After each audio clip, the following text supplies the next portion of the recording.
Roll Tide, everybody. Welcome to Covered Crimson. We're going to do this every single day. You know him. That's Clint Lamb. I'm Mick Gillispie.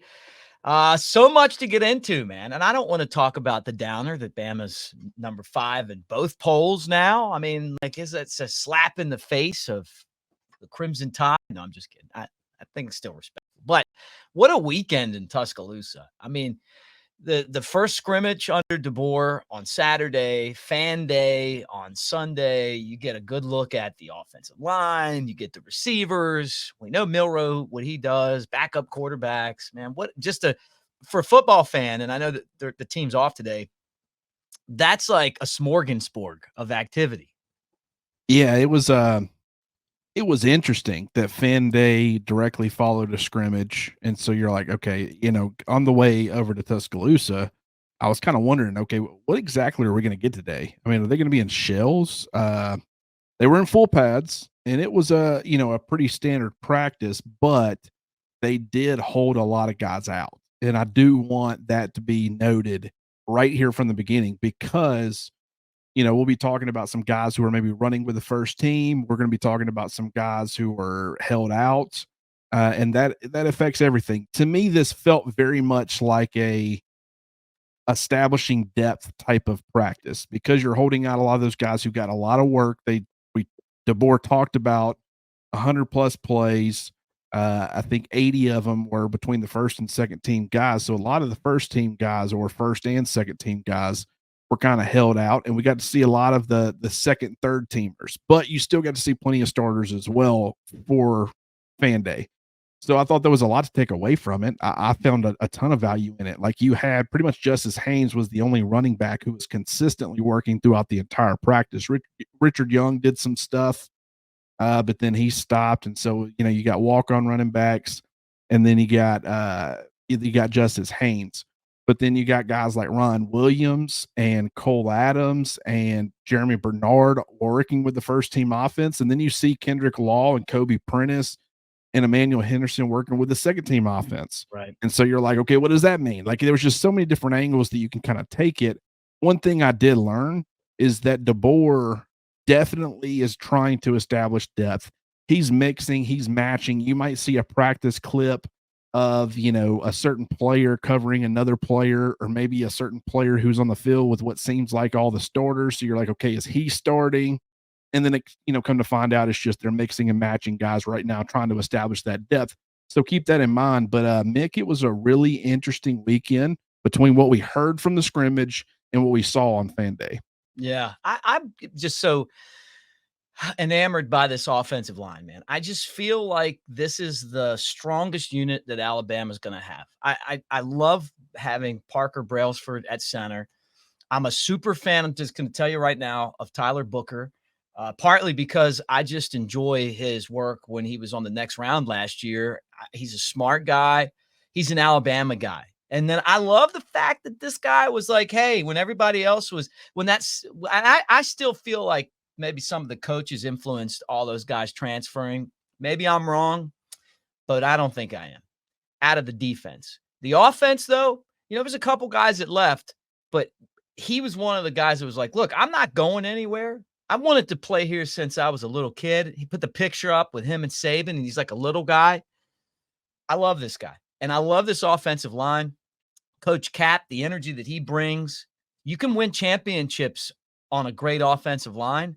And then I feel like when Proctor came back, it's like, man, he realized too, there's something special with this group. And then you see all these other guys kind of like rotating in the spots and mix and match and building versatility.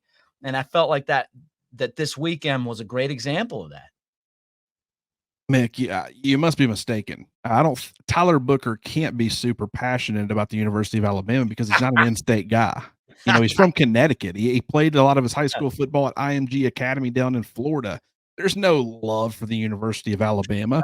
Or maybe the guy grew up an Alabama fan and wanted to play for Alabama because they're a national brand. And so all these kids who were kind of younger, they saw Nick Saban, they saw Alabama if you turn on ESPN, if you turn on college football, if you turn on the NFL on Sundays, they were talking about Alabama. That was just, it's a national brand, and guys grew up watching and following and wanted to be a part of that. And Tyler Booker's a perfect representation of that. But when you talk about the offensive line, so fascinating. I completely agree because I think we're really starting to see some stuff get solidified. Obviously, the competition's still ongoing at right tackle. From what we've seen, pretty much Wilkin Formby has been running exclusively with the first team. Now we've heard that Elijah Pritchett has been getting plenty of snaps with him, but during the open practice periods that we're able to attend, whether it was the open practice, Formby is the first guy up, and I find that interesting because I think he's got a slight edge in the competition, even though a lot of people are still predicting that Elijah Pritchett's going to win that job. I'm curious to see how that ends up playing out. But one thing that I want to talk about with this offensive line is just okay. People will talk about the starters, and rightfully so, but depth is important too.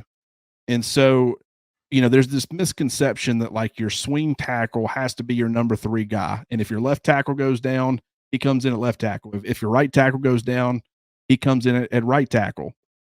If Elijah Pritchett ends up winning the job, I still think he's going to be Alabama's swing tackle, which means if he ends up winning, if he's playing right tackle and Caden Proctor gets injured, I think Elijah Pritchett slides over to left tackle and Formby comes in at right tackle. So that would make Pritchett still your swing guy, even though he's a starter. If he ends up being the number 3, then he is just a pure swing tackle and a darn good one at that. So that's certainly something to keep in mind. And right now, we haven't seen him playing a lot on the left, since making that move at the beginning of fall camp. I mean, he went the first few days playing left tackle because Caden Proctor had to earn his job back. But since Proctor's been inserted into the starting lineup or back into the starting lineup, Rich has been pretty much exclusively, from what we've seen, been playing on the right side. But I do want to have people keep this in mind. I mean, he had only played left tackle throughout his entire career, the couple of years he had been at Alabama. So he's comfortable on the left side. I think right now for the coaching staff, if he is going to be a true swing guy or he's going to compete for that starting job on the right side, he needs to probably at this point just be getting exclusively right tackle reps to get comfortable there, because if he's got to play left tackle at any point, he's been there, done that for the last 2 years. So don't be surprised just because you aren't seeing him at all at left tackle anymore, or at least not from what we've seen, doesn't mean that he can't play left tackle if something were to happen to Proctor. Yeah. Love that breakdown.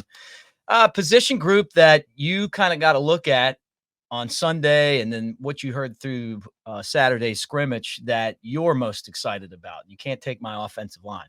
Oh, man, there's a bunch of them. I would probably, and I've talked about them a lot already today, but the interior defensive line to me is so deep. I mean, it's so good. I mean, you talk about Tim Smith being, a guy who's been around for forever. He was playing as a true freshman, but now he's a 5th-year senior. He's had 5 years of contributing. You've got Jaheim Otis, now a 3rd-year guy, or going into his 3rd year, 2 years of experience, a very high upside player, hoping that kind of him moving back in the opposite direction, being around, 325 pounds like he's listed at now. Yeah. He was listed at 320 last year. He was not 320. I mean, there was rumors that he was getting really close to 300 even. So him being up to 325, he's gained significant weight. I think that's what makes him a rare player. Him being a 300-pound defensive lineman flat, the athleticism and all that, that's great. But, there's diminishing returns on that. He's not an exceptional athlete for a 300-pound guy. I think he is an exceptional athlete for a 325-pound guy. Right. So I think that was important. I think Tim Keenan, one of the most underrated players in the SEC, in my opinion, can do everything that you want from a defensive lineman. I think, is he the most penetrative, pass rush savvy, guy as far as your interior players? No, he's not. But he does have some pass rushing chops. He's got a very high motor, and he's an absolute ox when it comes to the run game. And I think that's really important for the position that he's going to be playing. But then you've got Damon Payne, who's provided a lot of reps. He's had a few years in the system and contributed last year. And James Smith, I will continue to reiterate, I don't know if he's a 2025 guy or a 2024 guy. I think he's going to be somewhat in the rotation in 2024. But if he can continue to master the consistency aspect of his game, he is going to be a phenomenal player. I think he's exactly what Kane Womack is looking for at the position. As far as being an interior pass rusher, the one-on-one opportunities when he can get those, I mean, as far as flash plays, I don't think anybody on Alabama's defense flashed more on fan day than James Smith. Does that mean that I think he's going to be a huge part of the rotation? He might be, but he might not be because of all those other guys I listed. But keep him in mind, just the explosive first step, the penetrative style that he can play with. He can wreak havoc on opposing offensive lines. And so with this interior defensive line, Mick, I'm telling you, maybe not from a pass rushing perspective as far as just huge sack totals, but they're going to affect the quarterback. And I think they're going to do a very good job stopping the run, and being that in that 4-2-5 scheme, that's going to be very important. Yeah, I love the names of these new positions. It doesn't seem like they're that much different. You did a great breakdown on Cover Crimson, like explaining all of that stuff. Hey, what's the wolf? What's the husky? What does this equate to? Talking about where we were last year and all those other years under Nick Saban and what Womack brings to the table for Alabama. What have you seen when it comes to the change of defensive style compared to where we were and where we're going? Well, I think James Smith is an excellent example. I mean, it's not like a new position name. He's essentially playing three tech defensive tackle. But I think just what you're watching him do, not two gapping, not playing gap control, trying to control an offensive lineman and control two gaps, but really just, use that motor, use that elite first step, that combination of brute strength and speed and athleticism to really, create havoc in the backfield. You see that on full display. I think from like when you're talking about the new positions like the Husky and the Rover and the Stinger and the Bandit, I think all of those positions are really intriguing. We've noticed that King Mack has been actually taking quite a few reps at the Husky position. I still think it's, Devontae Smith's working with the ones.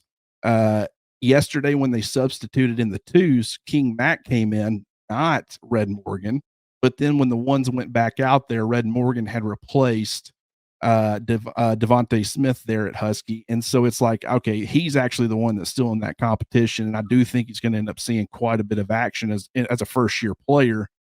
But then you look at like the Rover, from what I've seen and noticed, he's kind of your boundary safety. He's going to be playing up in the box a little bit.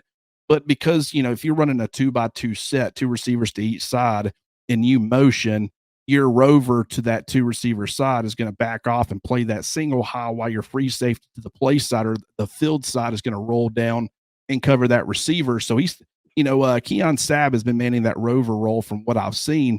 He's still going to get some deep safety looks. I think he's got plenty of range, but he's also extremely physical. And, you've got Malachi Moore there, who we know can play up in the box. We know he's got a little bit of range. I really like that safety tandem. And then at Wolf, that's another one. Just a deep, deep group. Don't really know who's going to emerge. We're still seeing a lot of Quandarius Robinson, Keanu Coote, and also Quay Rusall. And I think that you're going to see all three of those come Saturdays this fall. And it's just going to be a rotation. I wouldn't be surprised if Rusall ended up being a guy who emerged out of that group as probably the best. Right. But they've got a lot of depth there, Mick. What's the difference, though? I mean, like, what's the difference that you've seen in the way that practice is conducted? I mean, I know, look, we got music now. It's way more laid back. Saban's not, screaming at people on the sideline. But guys are still being coached hard. It's just that's not what DeBoer's doing, right? He's kind of more of like, feels like he's more of like an executive guy. And then, and then a lot of the really getting into people's ass comes from somebody else, which is fine. And I'm excited about all of this, but when you watch just like how practice is run, does anything stick out and go, well, man, that's a lot different now? Or does it look about the same? Well, I mean, we only see limited amounts of, the practice at the beginning, and it's all like warm up type stuff. So none of that's really too different. What I will say is just fan day and how it operated compared to Nick Saban. Yeah. The way Saban had it going, which I think it was a little bit different. This was following a scrimmage. There were a lot of guys held out. Maybe, DeBoer's doing a lot more of this and we just don't realize it. But Saban always had like first team on half the field going one way towards the end zone. And he had like the second team going the other way. And it would be like this side would run a play and then that side would run a play while this side was getting the next play. And it was just a constant back and forth. And man, just from someone that was watching it, You just felt like you were trying to, there wasn't much time to evaluate what was actually going on. But from like a speed of the game and getting used to that as a player, that's probably a good thing, because the game is really quick. But I haven't seen a whole lot of that from DeBoer. It's been more of offense working with offense, defense working with defense, and then you got like walk-on defenders lining up as an offense, and you got walk-on offensive guys lining up as a defense for, give the offense looks. So that's something that has been kind of different, but I don't know if that was just how they structured Fan Day because of what happened on Saturday, or if that's just the way that DeBoer operates and stuff. I mean, I will say Nick Saban was all about being absolutely as efficient as possible and maximizing every opportunity they could. And so there could be a little bit of a difference. That doesn't mean it's bad. It's just different. Right. Yeah. Well, we're moving forward and getting ready for another week and kind of building towards that. The AP announced their top 25. So now we got the coaches and the AP, and Bama's fifth in both, right? So I don't think there's really any big surprise, but your thoughts on Bama being number 5? I mean, a lot of places had them at like 6 or 7 kind of throughout the offseason. So them being the top 5, it's like, when push comes to shove, everybody's like, it's still Alabama. Do I really want to leave Alabama out of my top 5 and have them be able to say that? Because a lot of people, I think, if you're looking at these rosters and you're looking at the offensive line and how that's kind of starting to come together, and there's some depth being established, whether it be on the interior or, if Pritchett ends up being a good swing tackle, or maybe Formby ends up being their number 3. But, you look at corner and the fact that some of these true freshmen, Xavier Brown's proving or is seemingly coming along as somebody who could end up being a big time contributor, impact player in year 1. Jalen Mbakwe is providing a lot better, depth right now than I think a lot of people, myself included, had originally anticipated. Deshaun Jones and how he's coming along. So, like, these major concerns that you had throughout the offseason, I mean, I think they're starting to get addressed to an extent. There's still question marks, but people are looking at that and they're saying, okay, I mean, having them at number 5 is reasonable based off of what they lost, and that includes players, but most importantly, the greatest college football coach of all time. Yeah. But do I really want to, at the end of the year, this could be your national champion, and do I want to have left them out of my top 5 going into the year when it was Alabama? So Yeah. I think number 5 was like a justification for a lot of people that makes a lot of sense in my mind. Yeah. No, I hear you. Yeah. I mean, it puts you back far enough where it's like, hey, man, they don't respect us anymore. But at the same time, you're still in the top 5. So, out with the recruiting, like, hey, we're still top 5.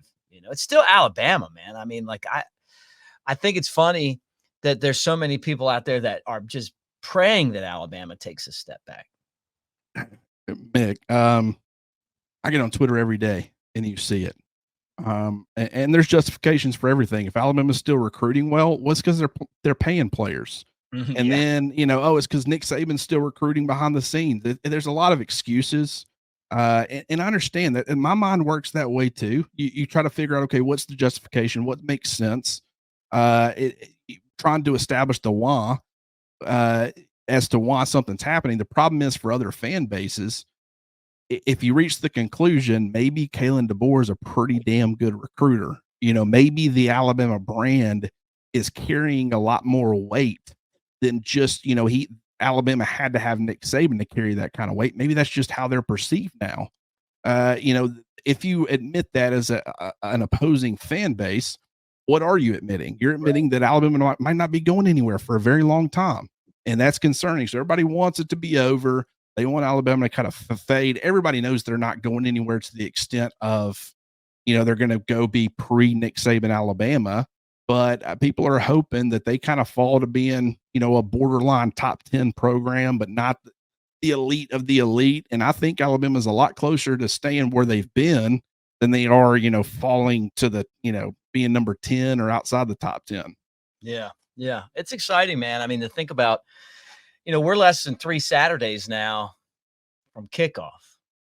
Isn't that crazy to think about? Like, we're that close. I'm ready, Mick. My body is ready. I'm ready to tackle this. Man, I haven't been this excited for a college football season, and I can't tell you when. I love it every year, but this off season just has felt so different. Last year, Bama fans were divided. It was the quarterback competition. You were either team Ty or you were team Jalen. and there was no in between. And everybody hated everybody, it seemed like. Right now, Jalen's the guy at quarterback. No one's really disputing that anymore. There's a lot of talent, and everybody's trying to rally around Kalen DeBoer. That can change rather quickly. You go on the road and you lose to Wisconsin in week 3, there's going to be some turmoil, and there's going to be some disgruntled fans. I would hope that people understand, even if that happens, it kind of proves, okay, Kalen DeBoer's probably not Nick Saban, but we've been saying that this entire time. He's probably not going to be. But this Alabama program, it's really just looking towards the future and understanding that any sort of transition is probably going to take a little bit of time. But I'm just excited to see it unfold, find out exactly where Alabama is at under Kalen DeBoer. Maybe there's improvement that needs to be made. Maybe there's little to none, and it's just a well-oiled machine that just continues to kind of truck along. Either way, it's going to be a lot of fun to watch it unfold, and I can't wait. Yeah, tomorrow we're going to do this live. We're going to do it live today, and then we had a setback on YouTube. So we'll debut tomorrow live. Still do a great show today. We're live, but by the time you guys see us, we won't be. But man, this Cover Crimson things is like so much fun, man. Like this is going to be it's like it's work for say, but it's really not work. Like it's actually fun, like a lot of fun. I mean, it's building something, Yeah. and just you and I being able to do the partnership thing and having some skin in the game. It means the world to us. I mean, when seeing someone sign up or seeing someone hit that subscribe button and they're letting you know they're there, it means so much when you're trying to build this thing, because we need all the help we can get. We want to do this. I want to be sitting here year 17 at Kalen DeBoer, Alabama, 6 national championships later, and you and I are still hopping on doing this live show, and we got tons of people, and we're like, do you remember the beginning? And we could talk about these moments right now. So it's been very cool, Mick. I'm having a blast. Yeah, no one on this channel is going to be like, we'll do a lot better when Alabama loses. Like, sometimes people think that. You're like, hey, it might be better for business. I don't give a shit. I don't want Alabama to lose at all. I want them to win every single game, and it's fun being around people that feel that way. The Mike Johnsons of the world. Oh yeah, he did play and was a 2-time All-American, and he's going to be on here. Jake Coker and Ryan Anderson will be on tonight. That'll be fun. And Stacy's done a great job. I love the message board too, man. I mean, like going on there and just checking it out. You guys need to get on there and hang with us as well. It feels a little more intimate, because you can kind of put stuff out there. See, you're doing a lot of your own thoughts on there.